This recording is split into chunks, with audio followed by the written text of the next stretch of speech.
Hey guys, what's up? Kyal chal? This is CA Nikunj Goenka, your tax mentor. Hope you're doing good. I am also doing good. I hope you are liking the videos which I am daily posting for all my dear students. Please subscribe our YouTube channel Nikunj Goenka tax mentor and press the bell icon button to get the real time updates. अगर आप bell icon button नहीं दबाएंगे तो आपको updates नहीं मिलेगा। अगर आप चाहते हो कि मैं इसी तरीके से कंटेंट आपसे रिलेटेड आपके तक पहुंचाऊं तो आपको हमारा YouTube चैनल सब्सक्राइब करना पड़ेगा, साथ ही साथ बेल आइकन बटन दबाना पड़ेगा to receive the notifications and also please share. ठीक है, शेयरिंग इज केयरिंग। शेयर करिए अपने सारे दोस्तों तक so that they can also get to know about all the good quality content which you are getting. Sir आज का जो टॉपिक है वो है सीए आर्टिकलशिप।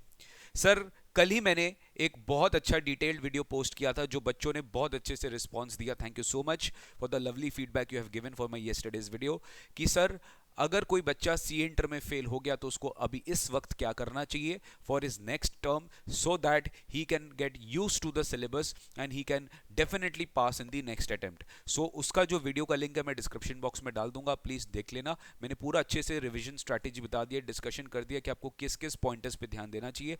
प्लीज बिल्कुल भी निराश मत होइए, एक टर्म ही है, एक दूसरा टर्म आपको देना पड़ेगा और फिर आप वो भी क्लियर कर लोगे और फाइनली आप भी चार्टर्ड अकाउंटेंट बन जाओगे। मैं बात कर रहा हूं हमारे सीए इंटरमीडिएट स्टूडेंट्स के लिए जो क्लियर कर लिए। राइट गाइज, जो क्लियर कर लिए मैं उनके लिए बात कर रहा हूं कि सर जो क्लियर कर लिए उनको अब क्या करना है। राइट गाइस, तो उनको क्या करना है? सबसे पहली बात, आपको आर्टिकलशिप में आपकी आईटी ओटी ट्रेनिंग ऑब्वियसली चल रही होगी, काफी स्टूडेंट्स का कंप्लीट हो गया होगा, काफी स्टूडेंट्स का कंप्लीट होने वाला होगा या फिर कर रहे होंगे या फिर उनका जब भी होगा।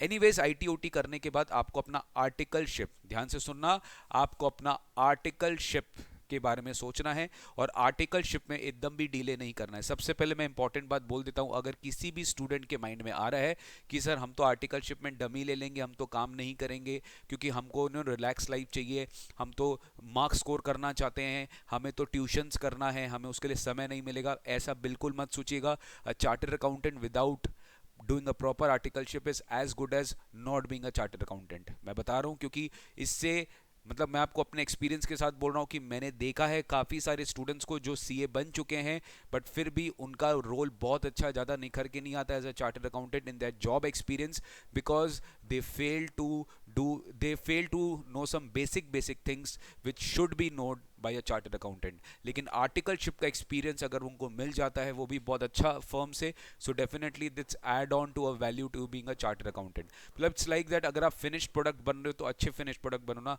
क्वालिटी क्यों कम करना चाह रहे हो? इट्स लाइक राइट, आप रॉ मटेरियल थे सब फाउंडेशन में, अब आप वर्क इन प्रोग्रेस आ गए हो इंटरमीडिएट में, अब जब आप फिनिश्ड प्रोडक्ट बनने जा रहे हो तो फिनिश्ड प्रोडक्ट कुछ ऐसा बनो कि आपका क्वालिटी निखर के आ सकेगा। इस ठीक है, तो ये वीडियो को पूरा देखिएगा, लास्ट तक देखिएगा और शेयर विथ योर फ्रेंड्स। अगर आप चाहते हो कि उनको भी आर्टिकलशिप के बारे में थोड़ा डाउट है तो ये वीडियो जरूर शेयर करिएगा और बहुत काम का वीडियो होने वाला है। सारे क्वेश्चंस का आंसर मैं आपको इस वीडियो में दे दूंगा।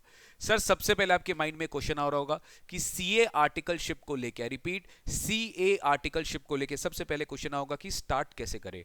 सबसे पहला काम हमें क्या करना है सर? आर्टिकलशिप हमें करना है, उसके पहले मुझे बताइए सबसे पहला काम आपको क्या करना है? सर आपको सबसे पहले आपका रेज्यूमे बनाना है। ठीक है, आपको अपना रेज्यूमे बनाना है। राइट, रेज्यूमे मतलब क्या? आपको बेसिकली एक डॉक्यूमेंट बनाना है जहां पर आपके बारे में कुछ डिटेल्स मेंशन्ड होंगे। राइट, आपका कॉन्टैक्ट नंबर, आपका ईमेल, वो बता दूंगा मैं अभी, तुरंत बता दूंगा कि आपको अपना रेज्यूमे कैसे बनाना है। Everything I will be telling you, but वो रेज्यूमे जो आप बनाएंगे वो एक पेज से ज़्यादा नहीं होना चाहिए। ऑब्वियसली गाइज, काफ़ी स्टूडेंट्स होते हैं जो 2 पन्ना 3 पन्ना 4 पन्ना कोई क्वेश्चन का आंसर लिखने नहीं जा रहे हो, ठीक है, जिसका आपको जजमेंट या मार्क्स मिला जाएगा based on the score which based on the number of pages. आपको मैक्सिमम एक पन्ना से ज़्यादा वो सीवी नहीं होना चाहिए। जो आपका रेज्यूमे है वो रेज्यूमे आपको बनाना है और उसके बाद once you make your resume please consult with your seniors, consult with your teachers और मेंटर्स। मेंटर्स का हेल्प एकदम मत भूलिएगा, मेंटर्स का हेल्प एकदम मत भूलिएगा। आपको अपने मेंटर्स को वो सीवी दिखा देना चाहिए, अप्रूव करवा लेना चाहिए, हाँ ठीक है एवरीथिंग इज डन, कोई स्पेलिंग एरर नहीं होना चाहिए, सब कुछ ठीक हो, मिस्टेक्स नहीं होना चाहिए, सब डिटेल्स प्रॉपर होना चाहिए, फैक्चुअली करेक्ट होना चाहिए, सब कुछ ठीक होना चाहिए। अगर वो सीवी आपका हो गया उसको पीडीएफ फॉर्मेट में कन्वर्ट कर लीजिए। ठीक है, किसमें? पीडीएफ फॉर्मेट में कन्वर्ट कर लीजिए और उसका टाइटल लिख दीजिएगा सीवी अंडरस्कोर जो भी आपका नाम है, सो दैट जहाँ पे भी आप भेजोगे तो उस बंदे को पता रहेगा कि किस पर्सन का सीवी है। नॉर्मली मैं देखता हूँ काफ़ी सारे सीवी आते, खाली सीवी लिखा रहता है या रेज्यूमे लिखा रहता है। अरे भाई, थोड़ा सा आपको मैच्योरिटी लेवल लाना पड़ेगा, प्रोफेशनलिज्म लाना पड़ेगा अपने काम करने के तरीके से, कि भाई जो भी आप सीवी बनाओगे उसमें लिखा हुआ रहेगा। जैसे मान लो हर्ष जायसवाल, तो सीवी हर्ष जायसवाल सीवी का टाइटल का नाम होना चाहिए। लाइक जिसको भी आप पीडीएफ करोगे, पीडीएफ भेजोगे, चाहे व्हाट्सएप करो चाहे ईमेल करो, जो भी आप करोगे, everything should be written properly in the title of the file name, right. तो you have to make sure कि आपका जो रेज्यूमे है वो बन जाना चाहिए। और फिर रेज्यूमे फाइनल करने के बाद, अप्रूव करवाने के बाद, अपने जो भी मेंटर्स हैं उनको दिखाने के बाद, start applying in the firms you are interested in. अब आपको क्या करना पड़ेगा, रेज्यूमे को अप्लाई करना पड़ेगा, रेज्यूमे को सेंड करना पड़ेगा। सर रेज्यूमे कैसे भेजे? तो देखो गाइज, इसके 3 रास्ते हो सकते हैं। सबसे पहले अपने फैमिली में उनको पकड़िए जो ऑलरेडी सीए है और बड़े बड़े ऑर्गेनाइजेशन में काम कर रहे हैं, लाइक कंसल्टेंसी फर्म में काम कर रहे हैं। किस में काम कर रहे हैं? कंसल्टेंसी फर्म में काम कर रहे हैं, चाहे वो बिग 4 हो, EY, PwC, KPMG, डेलॉयट, या फिर वह मिड साइज फर्म हो, या कोई भी चार्टर्ड अकाउंटेंट अकाउंटेंसी फर्म हो। उनको पकड़िए जो ऑलरेडी कहीं पे एंगेज्ड हो, राइट। आपके भैया हो सकते हैं, आपके भाभी हो सकती है, मामा मामी, ताऊजी ताईजी, चाचा चाची, जो भी है, या फिर आपके खुद के फादर हो सकते हैं जो जानते हैं कि उनका बहुत सारे कनेक्ट्स है। तो definitely that's the best source. आप रेफर करवाइए अपना resume in the organisation.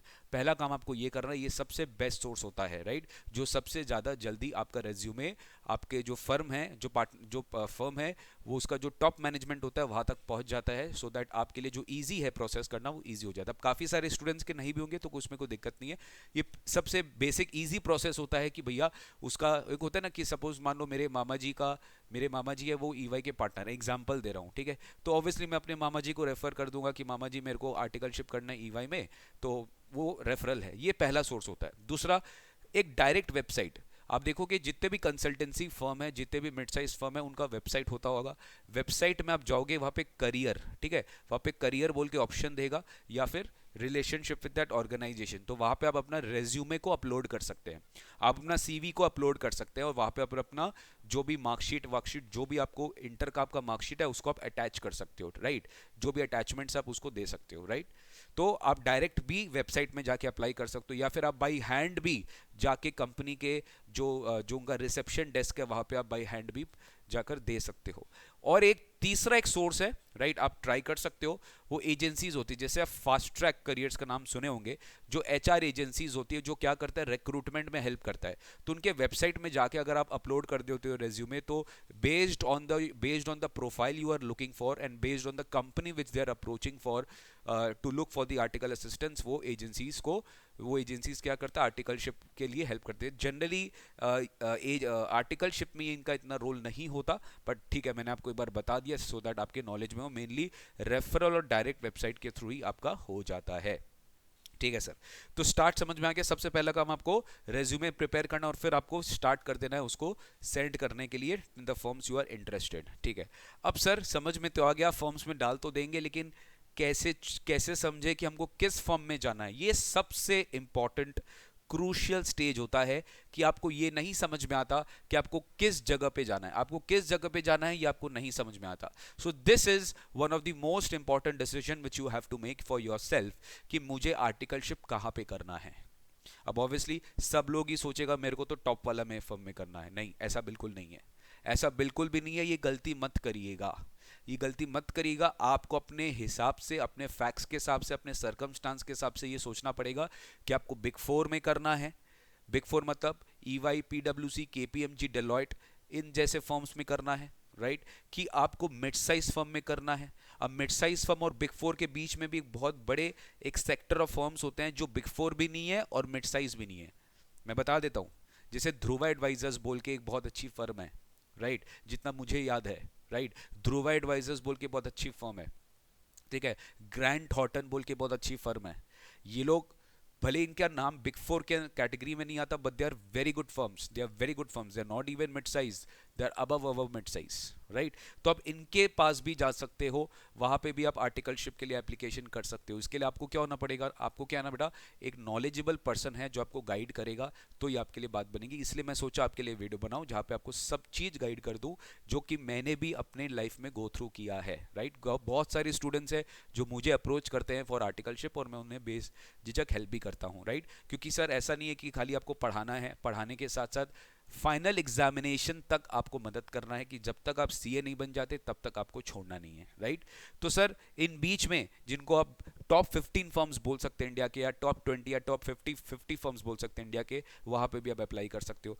Mid size firm क्या हुआ, जहां पे आपको सारा काम करने मिलेगा। मिड साइज फर्म मतलब जो मिड साइज फर्म होता है, राइट, जो एक सीए फर्म होता है, राइट, जिनमें बहुत सारा काम होता है, ऑडिट होता है, टैक्स होता है, सब जगह आप आपका वेराइटी ऑफ प्रोफाइल्स होता है अंडर वन रूफ, तो मिड साइज फर्म होता है। एक इंडस्ट्रियल ट्रेनिंग होता है बेटा। इंडस्ट्रियल ट्रेनिंग मतलब वो जनरली क्या होता है, फर्स्ट ईयर ऑफ आर्टिकलशिप, या आपकी न्यू स्कीम में तो 2 साल है, ठीक है, ओल्ड स्कीम में अगर हम समझे तो 3 साल की आर्टिकलशिप थी।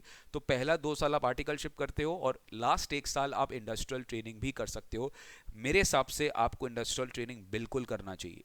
आप पहला 2 साल आर्टिकलशिप करिए और लास्ट का 1 साल आपको इंडस्ट्रियल ट्रेनिंग करना चाहिए, मतलब किसी भी कॉर्पोरेट में आपको एक्सपीरियंस मिलेगा। कॉर्पोरेट में कोई भी प्रोफाइल में, जैसे आईटीसी इंडस्ट्रियल ट्रेनिंग के लिए बहुत अच्छे से हायर करता है, इंटरनल ऑडिट में आईटीसी जनरली चार्टर्ड अकाउंटेंट्स को ऑडिट में बहुत ज़्यादा एक्सपोजर दिया जाता है, और ऑडिटिंग टीम में ही किसी ऑडिट प्रोफाइल में उनको बहुत इजीली ले लिया जाता है, बहुत जल्दी अब्जॉर्ब कर लिया जाता है। तो इंडस्ट्रियल ट्रेनिंग भी आपको ध्यान रखना चाहिए, बट अभी नहीं, इनिशियल तो आपको आर्टिकलशिप करना पड़ेगा, बाद में जाके आप इंडस्ट्रियल ट्रेनिंग के लिए भी ऑप्ट कर सकते हो इफ़ यू वांट। तो सर सबसे पहले मुझे बताइए कि मुझे बिग 4 में जाना चाहिए कि मुझे मिड साइज फर्म में जानी चाहिए, किसको किसको क्या करना चाहिए। देखो भाई एकदम सिंपल, ये मेरा ओपिनियन है, बाद बाकी टीचर्स का, बाद बाकी का अपना अपना ओपिनियन हो सकता है। ये मैं अपना ओपिनियन आपको दे रहा हूँ, इन माई पर्सनल ओपिनियन, जो मैं सोचता था, मैंने भी यही किया। अगर आप खाली और खाली सीए कर रहे हो, यानी you are only doing one course, आप खाली चार्टर्ड अकाउंटेंसी कर रहे हो, आप कोई अदर कोर्सेज नहीं कर रहे हो, आप खाली सीए कोर्स कर रहे हो और फुल फ्लेजेड आप सीए में बिजी हो, तो मेरे हिसाब से आपके पास बहुत ज़्यादा टाइम है, राइट। आपको अपना सीए का डिग्री का वैल्यू को इन्हांस करना चाहिए। रादर मतलब ये है कि सर आप जब सीए कर रहे हो तो आर्टिकलशिप भी इतना अच्छे जगह से करो कि once you become a CA, you become a very good knowledgeable chartered accountant with a very very good experience, और बहुत अच्छा आपको एक सॉफ्ट स्किल्स की डेवलपमेंट होगी। देखिए क्या होता है, सॉफ्ट स्किल्स बहुत इंपॉर्टेंट होता है, ट्रस्ट में।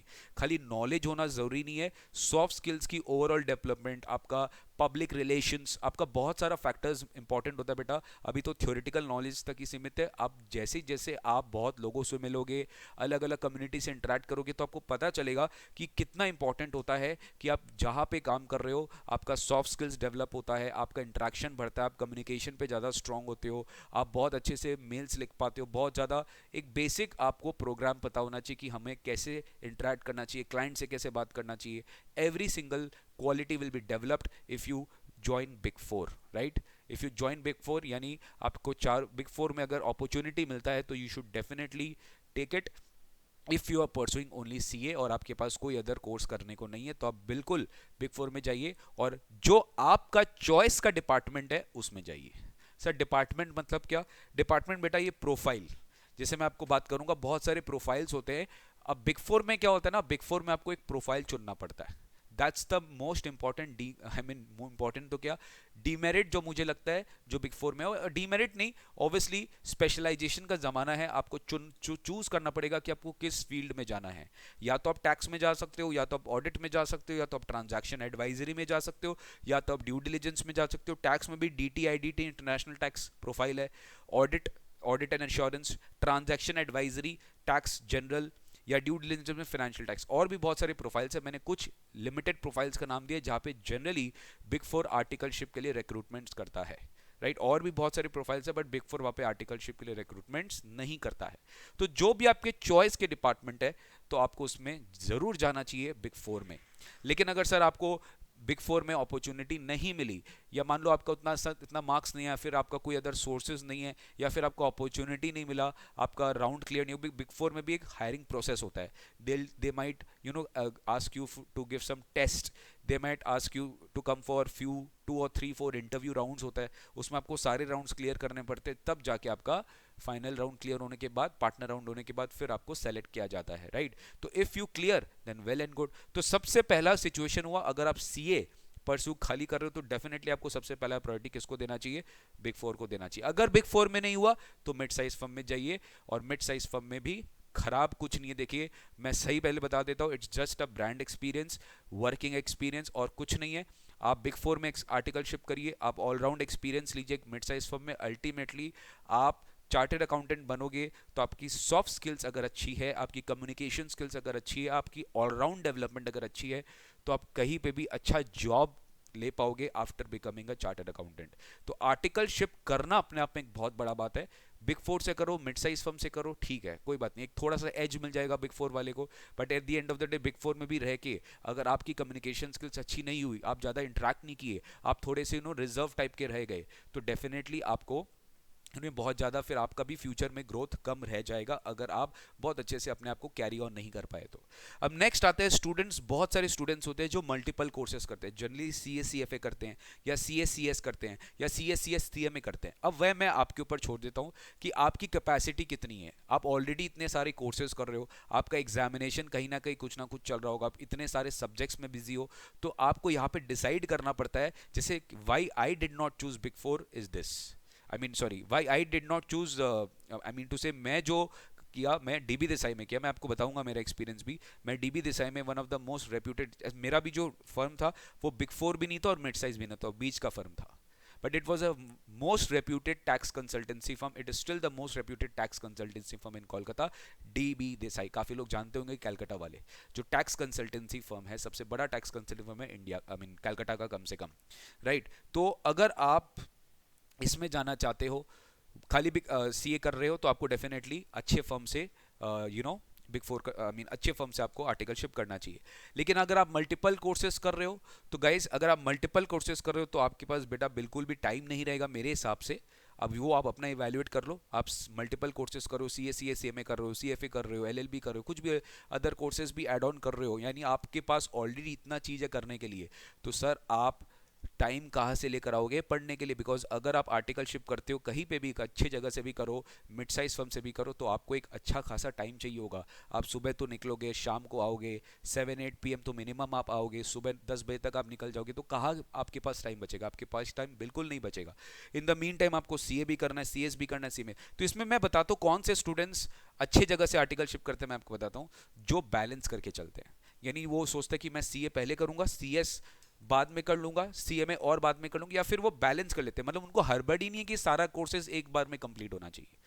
they might take 6 years, they might take 5 years, but they will complete all courses, but they will segregate it timely। अगर आप उतना टाइमली कर सकते हो, उतना आप मैनेजमेंट कर सकते हो, then you should go for big four, कोई प्रॉब्लम नहीं है। I know many of my friends जो बिग फोर में रहते रहते आर्टिकलशिप करके सी एस सी एस या C S C M A C S सब कुछ किए हैं। सब कुछ डिपेंड करता है आपके ऊपर कि आप अपना नेक्स्ट 3 साल आप अपना कैसा गुजारना चाहते हो। क्या आप चाहते हो कि आपको गोल्ड माइन अगर बनना है तो भाई आपको उतना तपना भी पड़ेगा। अगर आपको गोल्ड माइन बनना है तो आपको तपना भी पड़ेगा। आपको सुबह रात कुछ देखना नहीं है। आप 24 घंटे में सोचो आपको 5 आवर्स 6 आवर्स स्लीप मिलेगा, 18 घंटा है, 18 घंटा में 12 घंटा ऑफिस का टाइम और 6 आवर्स स्टडी टाइम है। आप रेडी हो, येस और नो? अगर रेडी नहीं हो तो फिर इसके बारे में भूल जाइए, आप मिड साइज फर्म ही ज्वाइन करिए। मिड साइज फर्म जारी जहाँ पे आपको टाइम फ्लेक्सिबिलिटी मिलेगा। आप सुबह थोड़ा लेट आ सकते हो, शाम को थोड़ा जल्दी निकल सकते हो अपने क्लासेस को कंप्लीट करने के लिए। तो एग्जाम्स का बहुत इंपॉर्टेंट रोल है, क्लासेस का बहुत इंपॉर्टेंट रोल है कि आप जब आर्टिकलशिप ज्वाइन करेंगे तो अब ऐसा नहीं हो कि आप ट्यूशंस को मिस कर दे, सब चीज मिस कर दे, बस आर्टिकलशिप में फोकस करे। आपको दोनों बहुत अच्छे से बैलेंस करके चलना पड़ेगा। If you fail to do so, let me tell you, फिर आप आर्टिकलशिप में भी आप इंजॉय नहीं करोगे और आपका एग्जाम्स में भी कहीं ना कहीं डिफिकल्टी आएगी। अब जैसे मैं बताता हूँ, मैं जब डीबी देसाई में था तो मेरी लाइफ बहुत डिफिकल्ट थी गाइज। मैं जेवियर्स भी मैनेज करता था, मेरा कॉलेज भी होता था, राइट। मेरा कॉलेज 10 AM तक ख़त्म होता था। उसके बाद मैं 11 AM से, ध्यान से सुनो, मैं 11 AM से लगभग 9 PM में ऑफिस में रहता था, मैं ऑफिस में रहता था। उसके बाद मैं घर जाता था, राइट। अब जब मेरी ट्यूशन स्टार्ट हुई तो मैं 6 ट्यूशन स्टार्ट हुई तो एक टाइम हुआ था कि मेरा कॉलेज खत्म हो गया था, फाइनल एग्जाम के पहले मेरा कॉलेज खत्म हो गया था, तो मैं 6 to 8 ठीक है, 6 to 8:30 मैं डेफिनेटली पहले क्या कर लेता था, ट्यूशन कर लेता था। फिर बीच वाला जो टाइम है वो मेरा ऑफिस का रहता था और रात में घर। फिर एक टाइम ऐसा आता था कि मुझे डेली 2 ट्यूशन करना पड़ता था, तो मैं ये भी ट्यूशन करता था और रात में घर जाके भी ट्यूशन करता था। मतलब आप समझ पा रहे हैं, मतलब मेरा 6 to रात का 11 AM I am fully blocked. 2 tuition जब करते थे तो आपका बहुत ज़्यादा डिफिकल्ट सिचुएशन हो जाता था। तो ये आपको चुनना है, ये आपको चुनना है कि सर अगर मैं मल्टीपल कोर्सेज करूं तो should I go for mid size और should I go for big four. Mid size मेरे हिसाब से बेस्ट होगा अगर आप मल्टीपल कोर्सेज कर रहे हो, आपको आर्टिकलशिप की भी एक्सपीरियंस मिल जाएगी और आप ये तीनों कोर्सेज में टाइम भी अच्छे खासा दे पाएंगे। अब नेक्स्ट एक क्वेश्चन आता है, बहुत सारे स्टूडेंट्स मेजॉरिटी इस कैटेगरी में फॉल करेंगे कि इनको पता ही नहीं है कि सर मुझे कहाँ जाना है, मुझे प्रोफाइल नहीं समझ में आ रहा है। Because let me tell you, अगर आप बिग फोर में जाते हो तो profile should be of the utmost priority. मैं देखा हूं बेटा, बच्चे लोग मिस्टेक करते हैं कि ऑडिट मिल गया चले गए, ऑडिट अच्छा नहीं लग रहा है, एकदम अच्छा नहीं लग रहा है, काम करने का इच्छा ही नहीं कर रहा है, तो आप टाइम वेस्ट मत करिए। आप अगर ऐसा हो स्टूडेंट हो जो आप चाहते हो कि नहीं सर हम एक जगह स्पेशलाइज नहीं करना चाहते, मुझे ऑडिट भी सीखना है, मुझे टैक्स भी सीखना है, डीटी आईडीटी भी सीखना है, मुझे सब तरह का काम करना है, तो आपके लिए बिग फोर नहीं बना है। मैं बता देता हूँ, आपके लिए मिड साइज फर्म ही बना है। आपको किस में जाना चाहिए, आपको मिड साइज फर्म में जाना चाहिए जहाँ पे आप सारा काम सीखेंगे। आप ऑडिट भी करेंगे, टैक्स भी करेंगे, डीटेड। बिकॉज मिड साइज फर्म क्या होता है ना, वो इतने सारे आर्टिकल्स को एक बार में हायर नहीं करता, तो वो अपने एग्जिस्टिंग स्ट्रेंथ से ही वो अपने सब आर्टिकल्स को सब चीज का काम करवाता है। बट बिग फोर क्या करता है, डिपार्टमेंट वाइज चलता है। वो एक डिपार्टमेंट में जिस रिसोर्सेज को रख के रखा है वो रिसोर्सेज उसी डिपार्टमेंट का काम करेगा, वो और किसी का डिपार्टमेंट का काम नहीं करेगा। सपोज आपको एक मैनेजर के अंडर डेप्यूट कर दिया जाएगा, वो मैनेजर एक डिपार्टमेंट में मैनेजर मान लो डायरेक्ट टैक्स का डिपार्टमेंट में, तो डीटी का ही वो काम करेगा या फिर आईडीटी का ही वो काम करेगा, उसको फिर स्विच ओवर नहीं मिलेगा। ट्रांसफर्स कभी होते नहीं है, ट्रांसफर्स आपको इनिशियली बोल भी दिया जाएगा तो आप प्लीज आइएगा मत, आपको ट्रांसफर्स बहुत डिफिकल्ट होते हैं डिपार्टमेंट के, इंटरनल डिपार्टमेंट के बीच में। तो yes, if you don't want to specialise in any one area तो you can go for a mid size firm. आप मिड साइज फर्म में बेटा जा सकते हो, ठीक है। तो बिग फोर में किसको जाना है, जिसको सबसे पहले मौका मिल गया है, जो सीए या मैक्सिमम 2 कोर्स कर रहा है और वो अपना टाइम बहुत ज़्यादा इन्वेस्ट करने के लिए रेडी है, अपना लाइफ डिफिकल्ट करने के लिए रेडी है, तो he should go for big four. And सोने पे सुहागा हो जाएगा अगर उसको चॉइस भी पता है। जैसे आई नो मैनी स्टूडेंट्स जिनको जो सोच लिए कि सर मुझे जीएसटी में अपना करियर बनाना है, तो जीएसटी डिपार्टमेंट में आपको डेफिनेटली बिग फोर में चले जाना चाहिए। अगर बिग फोर नहीं मिला तो go for in mid size ना, मिड साइज फर्म में जाओ, वहां पे जाओ। मिड साइज या मिड साइज और बिग फोर के बीच में जो फर्म्स होते हैं, ध्रुवा एडवाइजर्स, वो लोग टैक्स के नंबर 1 फर्म है, वो लोग भी बहुत अच्छे फर्म्स है, वहां पे जाओ। अरे भैया जाओ, काम करने से मतलब है, काम जितना करोगे, जितना ज्यादा काम करोगे उतना कम है, काम जितना सीखोगे उतना कम है। अपने मेंटर से एडवाइस लीजिए, बिल्कुल एडवाइस लीजिए। टैक्स में जाइए, डीटी हो या आईडीटी हो या फिर ट्रांसफर प्राइसिंग एक डिपार्टमेंट होता है, यहाँ पे आर्टिकलशिप जनरली कम होता है, बट ठीक है अगर वैकेंसी हो तो आपको मिल जाता है कभी कभार। इंटरनेशनल टैक्सेशन में भी आप जा सकते हो, ऑडिट में भी जा सकते हो। Transaction advisory, what do you mean by transaction advisory? Simple है बेटा, मान लो सिंपल है, एक मर्जर हो रहा है, राइट, एक मर्जर हो रहा है या फिर अमेलगमेशन हो रही है, तो कोई भी या फिर एक्विजिशन हो रहा है, तो उस एक्विजिशन से रिलेटेड जितने भी रेगुलेटरी एस्पेक्ट्स है, चाहे फेमा एक्ट हो गया, स्टैम्प ड्यूटी हो गया, कंपनीज एक्ट हो गया, इनकम टैक्स हो गया, जीएसटी हो गया, अदर अलाइड लॉज हो गया, वो सारे के सारे इंप्लीकेशंस हमें चेक करना पड़ता है। तो there is a transaction advisory team जो ट्रांजैक्शन को एडवाइस करती है, टैक्स पॉइंट ऑफ व्यू से भी और other general point of view से भी। वैसे ड्यू डिलीजेंस एक टीम होता है। ड्यू डिलीजेंस मतलब क्या, कि भैया एक कंपनी दूसरे कंपनी में अगर स्टेक खरीद रहा है, तो जो टारगेट कंपनी है जिसमें वो स्टेक खरीद रहा है, वो तो कंपनी चाहेगा ना ये कंपनी एकदम ठीक है, company free from all liabilities है, उसका फाइनेंशियल्स में कोई दिक्कत नहीं है। तो ड्यू डिलीजेंस मतलब क्या, कि ये जो टारगेट कंपनी है इसका ड्यू डिलीजेंस किया जाता है, इसका रिपोर्ट बनाया जाता है कि भाई इस कंपनी का अंदर का सब कुछ एवरीथिंग इसको इसके बारे में सर्च करके बताओ कि क्या है। तो काफी सारे बिग फोर्स को एक काम मिलता है कि भैया टारगेट कंपनी का मेरे को ड्यू डिलीजेंस करना है, बायर का मेरे को ड्यू डिलीजेंस करना है, राइट। तो टैक्स पॉइंट ऑफ व्यू से भी होता है और फाइनेंशियल पॉइंट ऑफ व्यू से भी होता है। तो ऐसे बेटा बहुत सारे मल्टीपल रोल्स है, बट ट्रस्ट मी सबसे कॉमन रोल यही 2 मिलेगा आपको, टैक्स और ऑडिट, राइट। ऑडिट में तो भर भर के मिलेगा, टैक्स बहुत कम मिलता है। टैक्स में वैकेंसी जनरली कम होती है, बट ऑडिट में तो हर कोई को ले लिया जाता है, राइट। ऑडिट मतलब जनरली ऑडिट में रिक्वायरमेंट भी ज़्यादा रहता है, to be very honest. Tax में रिक्वायरमेंट थोड़ा कम रहता है। तो this was all about profile. तो आई थिंक आपको समझ में आया। आपको स्टार्ट कैसे करना है, रेज्यूमे से बनाना, रेज्यूमे बना लीजिए, अप्लाई कर लीजिए रिस्पेक्टिव डिपार्टमेंट्स में, मीन प्रोफाइल रिस्पेक्टिव ऑर्गेनाइजेशन में जहाँ पे आपको जाना है। कहाँ से करना है मैंने आपको बता दिया, या तो बिग फोर से करिए, तो मिड साइज फर्म से करिए, या तो बीच वाला जो फर्म है उससे करिए। अगर आपको किसी भी एक फील्ड में स्पेशलाइज नहीं करना है तो प्लीज़ बिग फोर ज्वाइन मत करिएगा। बिग फोर ज्वाइन मत करिएगा अगर आपको किसी भी एक फील्ड में स्पेशलाइज नहीं करना। आपको jack of all trades master of none, आप सुने होंगे। अगर आपको जैक ऑफ ऑल ट्रेड्स बनना है तो मिड साइज फर्म से बेटर ऑप्शन आपके लिए कुछ नहीं है। भले ही आपका ब्रांडिंग नहीं होगा कि आपने ईवाई से आर्टिकलशिप किया, डेलॉयट से आर्टिकलशिप किया, बट आप काम ऐसा जानते हो, आप इतना डिटेल में काम जानते हो कि हर कोई काम जानता नहीं। आज के दिन में इंपॉर्टेंट है नॉलेज रखना, ठीक है। ब्रांड इज ओके, आज आर्टिकलशिप में आपका लिखा हुआ रहेगा, दैट्स ओके, बट ये भी इंपॉर्टेंट है जानना कि किस तरीके से आपने आर्टिकलशिप किया है। और अगर आप को डेफिनेटली चांस मिल रहा है बिग फोर में तो you should take it, but be very sure कि आपको कौन सा डिपार्टमेंट में जाना है। प्लीज़ ये गलती मत करना, अगर आपको ऑडिट में नहीं जाना है और आपको ईवाई में या डेलॉयट में या केपीएमजी में ऑडिट मिल रहा है तो ऑडिट मत ले लेना just because it is EY और केपीएमजी, क्योंकि वर्क प्रोफाइल को बिल्कुल भी हमें काउंटर नहीं करना। Work profile is the most top priority. Work profile से नीचे नहीं कुछ जाएगा। अब जैसे मैं आपको सिंपल उदाहरण देता हूँ, मेरे को भी आर्टिकलशिप में केपीएमजी से ऑफर आया था फॉर ऑडिट, पर मुझे ऑडिट नहीं करना था, मुझे टैक्स करना था, तो मैंने चुना डीबी देसाई। मेरे को बिग फोर नहीं चाहिए था, मेरे को प्रोफाइल ज़्यादा इंपॉर्टेंट था, क्योंकि मैंने चुन लिया था कि मेरे को डायरेक्ट टैक्स ही करना है, मेरे को टैक्स से ज़्यादा प्यार है, मेरे को टैक्स फीलिंग आ रहा है कि मुझे टैक्स काम करके अच्छा लगेगा। और एक क्वेश्चन, काफ़ी स्टूडेंट्स को ये आइडिया ही नहीं है कि सर हमें क्या करना है, कुछ पता नहीं है, क्योंकि अभी इंटर पास की क्या करे, डीटी करे, आईडीटी करे, ऑडिट करे, क्या करे। तो भाई आप लोग के लिए सबसे बेस्ट है आप लोग मिड साइज फर्म में जाइए, मिड साइज फर्म में जाइए और वहाँ पे सारा काम सीखिए, सारा काम सीखिए, आप लोग का बहुत अच्छा होगा फ्यूचर, ट्रस्ट मी, ठीक है। तो ये था सर हमारा एक detailed video about articleship. I hope आपको समझ में आया होगा। अब एक सर फटाफट एक बार हमें सीवी दिखा दीजिए। ये है हमारा सीवी बेटा, दिस इज आवर सीवी, ये मेरा ही सीवी है, ठीक है। This our CV.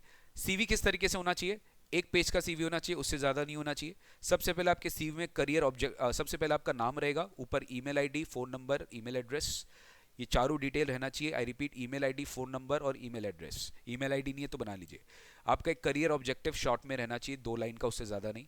आपका प्रोफेशनल क्वालिफिकेशन, जैसे आपके केस में क्या हो जाएगा, सीए इंटरमीडिएट क्लियर्ड, ठीक है, आपने सीए इंटरमीडिएट पास कर लिया है, तो इंस्टीट्यूट, एग्जामिनेशन, टर्म, रिजल्ट और रिमार्क्स। रिमार्क्स अगर नहीं देना तो नहीं भी दे सकते हैं, बट आप टर्म और रिजल्ट परसेंटेज के फॉर्म में दे सकते हैं। फिर आपका एकेडमिक क्वालिफिकेशन आएगा, जहाँ पे आप एग्जामिनेशन जो आपने पास किया है, जैसे क्लास 10, क्लास 12 का आप मार्क्स बता देना, बोर्ड बता देना, ईयर और रिजल्ट बता देना। और आपका बीकॉम, अभी जैसे आपका कॉलेज चल रहा होगा या बीबीए जो भी है, जिस इंस्टीट्यूशन से आप कर रहे हो, जिस बोर्ड के अंदर में वो है, और ईयर आपका क्या, अभी आपका रनिंग है तो आप प्रेजेंट लिख सकते हो, जैसे अभी भी आप कॉलेज में तो आप प्रेजेंट लिख सकते हो, और वहाँ पे आपका रिजल्ट। आर्टिकलशिप एक्सपीरियंस आपके केस में नहीं आएगा, ये मेरे केस में था, जब मैं सी बना था, ये मेरा आर्टिकलशिप था। लेकिन अब इंपॉर्टेंट है कि आपको अपना अचीवमेंट इन स्किल्स के बारे में भी बताना पड़ेगा। अचीवमेंट इन स्किल्स मतलब आपने कॉलेज में कुछ कंपटीशन जीता, या फिर कॉलेज में आपने कुछ कोई भी आपको और कुछ सर्टिफिकेट मिला, आपने कोई ट्रेनिंग किया, कुछ भी आपको अवार्ड दिया गया, कुछ अचीवमेंट किया आपने अपने स्कूल में, तो आपको उसके बारे में बताना पड़ेगा।